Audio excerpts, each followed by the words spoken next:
আমরা কিছু হলেই ডাক্তারের কাছে দৌড়ে যাই।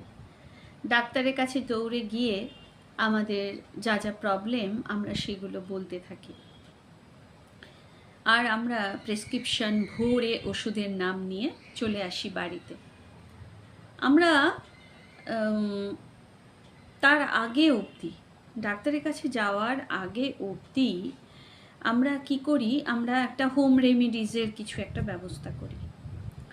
হোম রেমিডিস যেমন হচ্ছে একটু সেঁক দেওয়া, একটু কুলকুচি করা, একটু গার্গেল করা, দাঁতের কোনো প্রবলেম হলে তাহলে একটু লবঙ্গ তেল দেওয়া, পেটের কোনো ব্যথা হলে একটুখানি ঠান্ডা খাওয়া, ডাবের জল, মৌরি মেথির জল, মানে সব রকম হোম রেমিডিস ফার্স্টে আমরা টার্গেট করি যে এগুলো করে যদি কিছুটা সুস্থতা পাওয়া যায়। কারণ আমরা ছোটোবেলা থেকেই দেখেছি যে আমাদের মা, ঠাকুমা, দিদিমারা সবাই এই জিনিসটাই করেন প্রথমে। আর সর্বোপরি ঈশ্বরের কাছে প্রার্থনা তো আছেই। তো আমার একটাই কথা, সেটা হচ্ছে যে বিপদ আমাদের তো বলে আসে না, বা হঠাৎ করে আমরা দেখতেও পাই না বা জানতেও পারি না যে এই সময় আমাদের বিপদটা আসবে।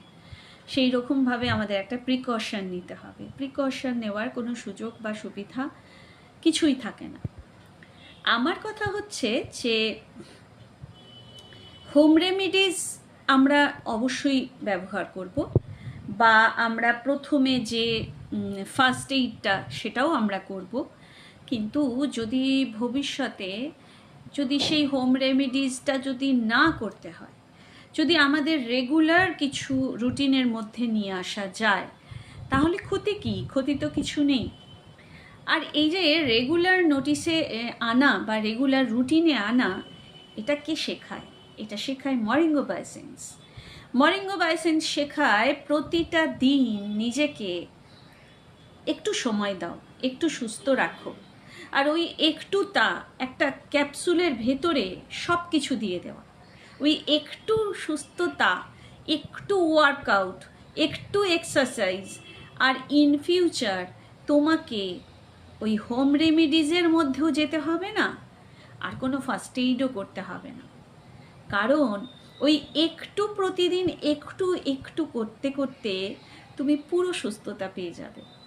আর হ্যাঁ, বিপদ তো আসতেই পারে, আর বিপদ আসলে পরে তোমার যে শরীরের যে শক্তিটা তুমি এতদিন ধরে সঞ্চয় করছো সেটাও পেয়ে যাবে। Thank you.